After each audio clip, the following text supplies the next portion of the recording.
আসসালামু আলাইকুম রহমতুল্লাহি ওবরকাতুহু। সম্মানিত দর্শক, বাংলাদেশের রাজনীতি কেমন চলছে এবং আগামীতে রাজনীতি কেমন হবে? সমসাময়িক শব্দ, কথা, স্লোগান, ভাষা ইত্যাদি দেখেই আপনি আন্দাজ করতে পারেন।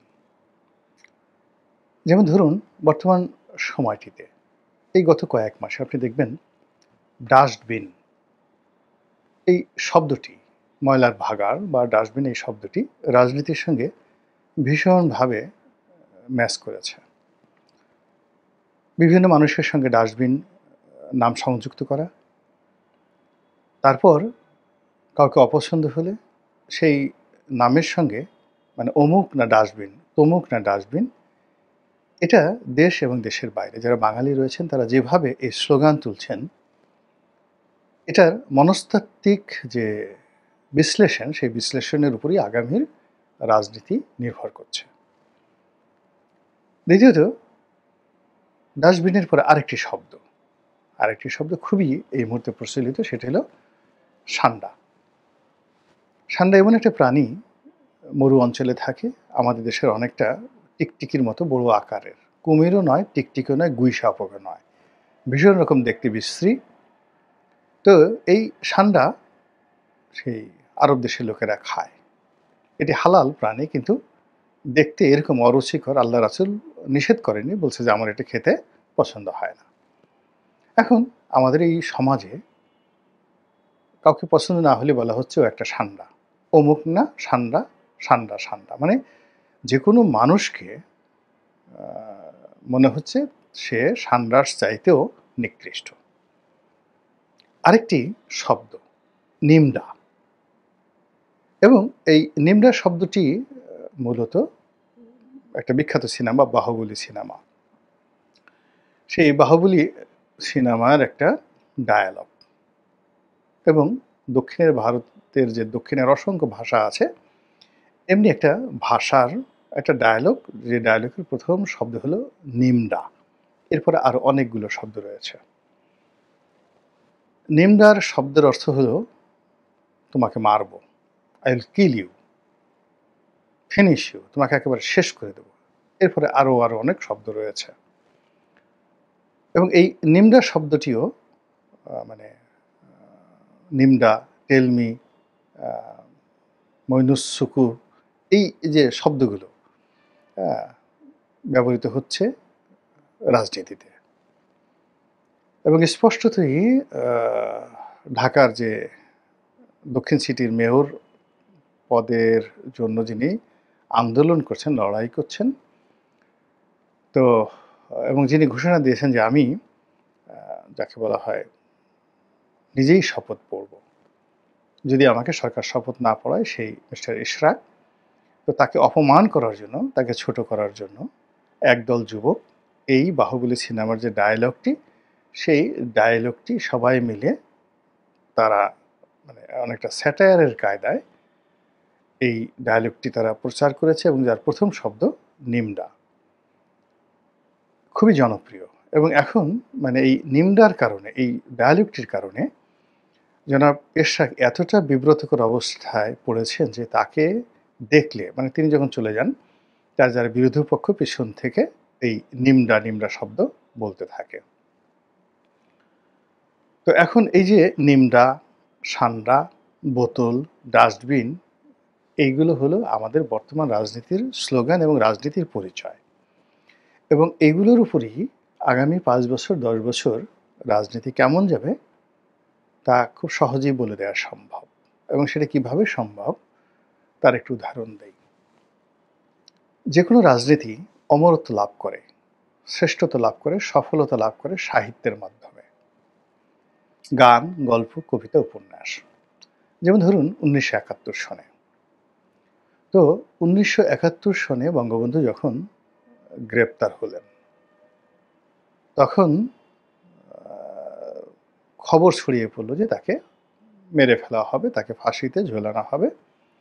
তখন ওই মানে অন্যতম বাংলা সাহিত্যের কিংবদন্তি অন্নদাশঙ্কর রায়, তার হৃদয়ের মধ্যে যাকে বলা হয় খুব প্রতিক্রিয়া তৈরি করলো, এবং তিনি ধরে নিলেন যে শেখ মুজিবুর রহমানকে ফাঁসিতে লটকিয়ে মেরে ফেলা হবে। কিন্তু তিনি লিখলেন যে এরকম শেখ মুজিব আর মরে যাবে, মরে যাবে। কিন্তু তার ইতিহাস থেকে যাবে এবং সেই ইতিহাসের যে কটি শব্দ তিনি রচনা করলেন, বাক্য তিনি রচনা করলেন, যতদিন রবে পদ্মা, মেঘনা, গৌরী, যমুনা বহমান, ততদিন কীর্তি রবে তোমার শেখ মুজিবুর রহমান। আমার কাছে মনে হয় বাংলা সাহিত্য ভাষা যতদিন থাকবে বঙ্গবন্ধুকে স্মরণ করতেই হবে এই কটি ভাষার মাধ্যমে। তো এই যে দেখেন সাহিত্য তৈরি হয়ে গেছে, শেখ মুজিব নেই, তার নেতৃত্ব নেই, তিনি জেলখানাতে, কিন্তু তাকে নিয়ে সাহিত্য তৈরি হয়ে গেছে। কিংবা শুনো একটি মুজিবরের তরে লক্ষ মুজিবরের ধ্বনি, আকাশে বাতাসে উঠে রনি, বাংলাদেশ আমার বাংলাদেশ। এই যে অমর গান যে তৈরি করেছিলেন, যারা সুর করেছিলেন, যে লিখেছেন, খুব বিখ্যাত কবি, আমার এই মুহূর্তে আমার নামটা মুখস্থ, খুব বিখ্যাত কবি। আগেরটা তো অন্নদা শঙ্কর রায়, আর পরেরটাও তিনিও খুব বিখ্যাত কবি। তো তিনি এই কথা রচনা করলেন, গান রচিত হলো, এবং তারপরে মোরা একটি ফুলকে বাঁচাবো বলে যুদ্ধ করি। এইভাবে মুক্তিযুদ্ধের সময় অসংখ্য গান, অসংখ্য কবিতা এমনভাবে রচিত হলো, মানুষের হৃদয়ের মধ্যে ঢুকে গেল, ভীষণভাবে ঢুকে গেল, এবং একটা মহান মুক্তিযুদ্ধে আমাদের বিজয় হয়ে গেল। তো এই যে দেখেন সাহিত্য একটা মুক্তিযুদ্ধকে পরিপূর্ণতা দিল এবং অমরত্ব দিল। আবার ৭৫-এর যে ১৫ই আগস্ট, অনেক হত্যাকাণ্ড বাংলাদেশে ঘটেছে, স্বাধীনতার আগে ঘটেছে, পরে ঘটেছে, পাক ভারতে, এমনকি মহাত্মা গান্ধীকে খুন করা হয়েছে। কিন্তু ১৫ই আগস্টের হত্যাকাণ্ড নিয়ে যে সাহিত্য হয়েছে, যে কবিতা হয়েছে, যে গান হয়েছে, তার ফলে কি হলো, এটা ইতিহাসে অমরত্ব লাভ করেছে। এবং ইতিহাসের যে সকল নির্মম এবং ঘৃণিত বিষয়গুলো আজীবন মানুষকে কাঁদাবে, বহু বছর ধরে কাঁদাবে, তেমনি ৭৫-এর ১৫ই আগস্টকে কেন্দ্র করে যে লিরিক্স তৈরি করা হয়েছে, শেখ হাসিনা যদি কিয়ামত পর্যন্ত অপরাধ করতে থাকে, তবুও ৭৫-এর যে নির্মমতার, যে ট্র্যাজেডির যে ইতিহাস, ওটাকে ম্লান করা যাবে না। ওটা একটা ভিন্ন ইতিহাস। মুক্তিযুদ্ধেরটা একটা ভিন্ন ইতিহাস। কিংবা বঙ্গবন্ধু শেখ মুজিবুর রহমান যদি ১০০০ বারও বাকশাল করেন, তো সেই বাকশাল দিয়ে কোনো লাভ হবে না, যেইভাবে ৭৫-এর ১৫ই আগস্টকে কেন্দ্র করে গল্প হয়েছে, উপন্যাস হয়েছে, সাহিত্য হয়েছে, চলচ্চিত্র হয়েছে, এবং এটা একেবারে ইতিহাসের যে সকল ট্র্যাজেডি, কারবালার ট্র্যাজেডির মতো একটা ট্র্যাজেডিতে পরিণত হয়ে গেছে। এটা হলো রিয়ালিটি। আবার দেখেন সেই সাহিত্য কি করে, রাজাকারকে নিয়ে সাহিত্য হয়েছে, আলবদরকে নিয়ে সাহিত্য হয়েছে, গোলাম আজমের একটা পোর্ট্রেট তৈরি করেছে পটুয়া কামরুল হাসান। তারপরে ৭৪-এর দুর্ভিক্ষ নিয়ে সাহিত্য হয়েছে, বাসন্তীর জাল পরা নিয়ে সাহিত্য হয়েছে, বাকশাল নিয়ে সাহিত্য হয়েছে।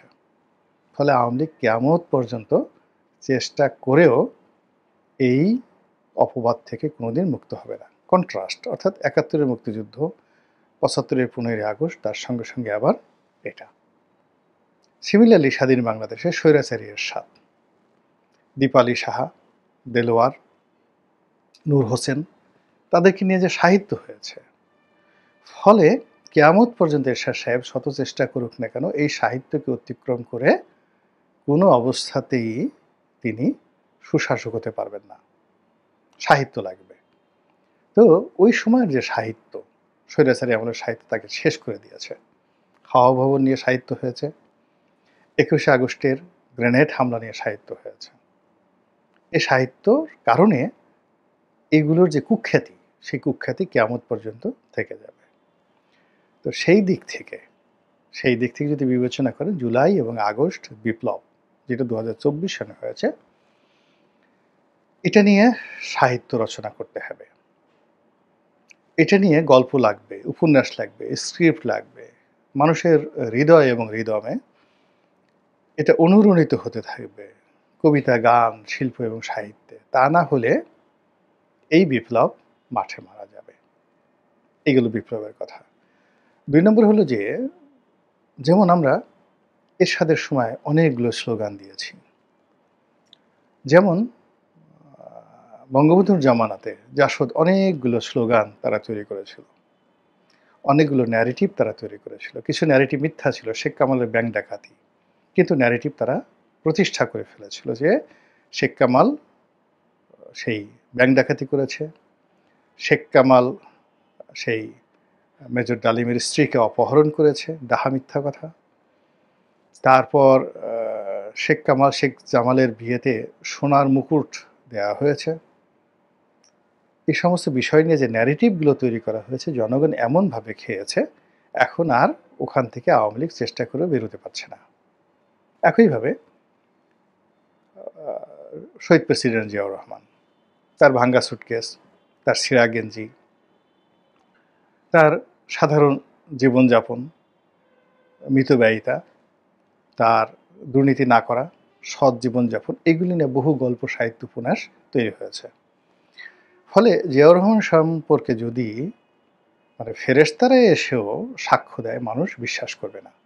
সাহিত্য এমন একটা জিনিস।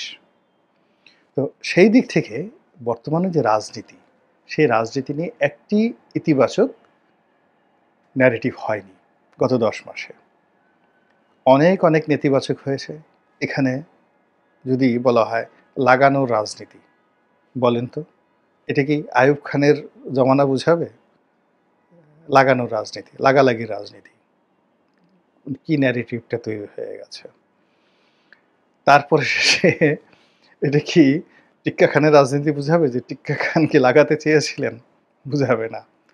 কোন সময়টাতে বুঝাবে? তো এরকম ন্যারেটিভ তৈরি হয়ে গেছে।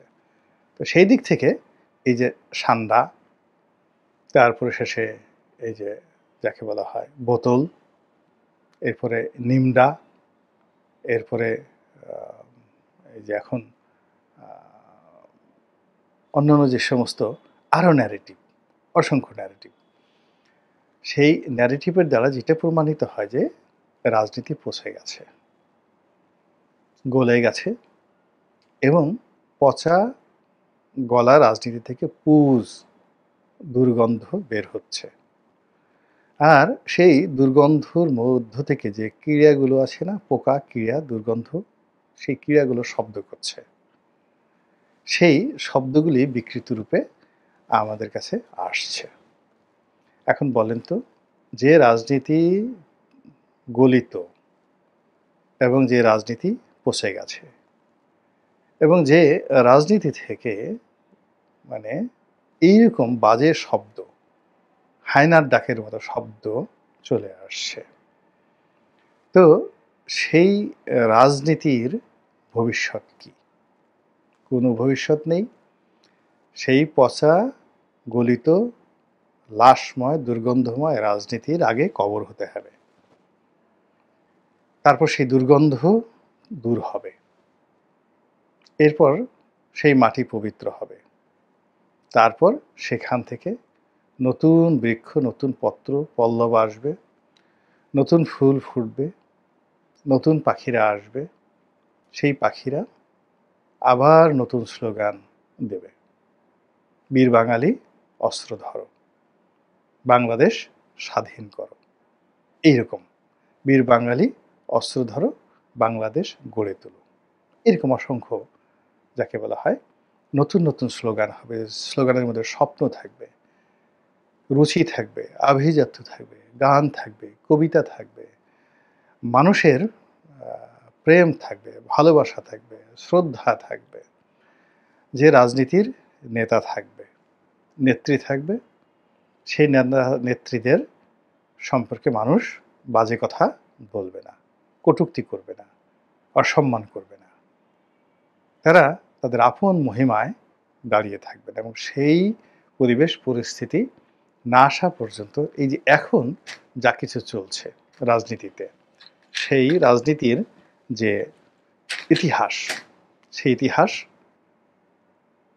ডাস্টবিনের মাধ্যমে, নিমডার মাধ্যমে, তারপরে যাকে বলা হয় সান্ডার মাধ্যমে, বোতলের মাধ্যমে এই যে দূষিত হচ্ছে, কলুষিত হচ্ছে, এর থেকে বের হওয়ার জন্য আল্লাহ রাব্বুল আলামিন আমাদের সবাইকে হেদায়েত দান করুন এবং হেফাজত করুন। আসসালামু আলাইকুম ওয়া রাহমাতুল্লাহি ওয়া বারাকাতুহু।